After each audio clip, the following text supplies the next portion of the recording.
Alert motion open చేసి ఏదైనా ఒక రేషియో సెలెక్ట్ చేసుకోండి. కింద ప్లస్ ఐకాన్ ఒక షేప్ తీసుకోండి. ఆ షేప్‌ని జూమ్ చేసుకోండి. కలర్‌లోకి వెళ్ళండి. డ్యూయల్ కలర్ సెలెక్ట్ చేసుకోండి.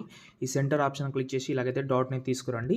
ఇప్పుడు మీరైతే ఏదైనా మీకు నచ్చిన కలర్ అయితే పెట్టుకోవచ్చు. ఇప్పుడు అడ్జస్ట్‌మెంట్ అయితే చేసుకుంటున్నా. ఓకే. సంథింగ్ ఇలా పెట్టేనా. కింద ప్లస్ ఐకాన్ మీడియాలోకి వెళ్ళి ఒక పీఎన్‌జీ తీసుకుంటున్నా. డ్రెస్ కలర్‌ని బట్టి బ్యాక్‌గ్రౌండ్ పెట్టుకోండి. మళ్ళీ కింద ప్లస్ ఐకాన్ టెక్స్ట్‌లోకి వెళ్ళిన తర్వాత ఎగ్జాంపుల్‌గా జస్ట్ అని పెట్టాను. దీన్నైతే జూమ్ చేస్తున్నాను. ఫాంట్ కూడా ఇచ్చాను. ఫాంట్ ప్రాజెక్ట్ నేను చేసిన ప్రాజెక్ట్ అని మన వెబ్‌సైట్‌లో ఉంటది. రీల్ 163 అని సెర్చ్ చేస్తే మీకు ఆ ప్రాజెక్ట్ వస్తది. అక్కడి నుంచి ట్రై చేయండి. మీకు కొంచెం సెంటర్‌లో తీసుకురండి ఇలా. దీన్ని బ్యాక్ సైడ్‌లో అయితే పెడుతున్నాను. దీన్ని డూప్లికేట్ చేస్తున్న టెక్స్ట్‌ని. ఈ టెక్స్ట్‌ని పైన తీసుకొచ్చి దీన్నైతే ఎరేజ్‌లోకెళ్ళి ఎరేజ్ అయితే 0 చేస్తున్నా. ఓకే. మళ్ళీ ఇక్కడ మనకు బోర్డర్ అండ్ షాడోలోకెళ్ళి షాడో యాడ్ చేస్తున్నా.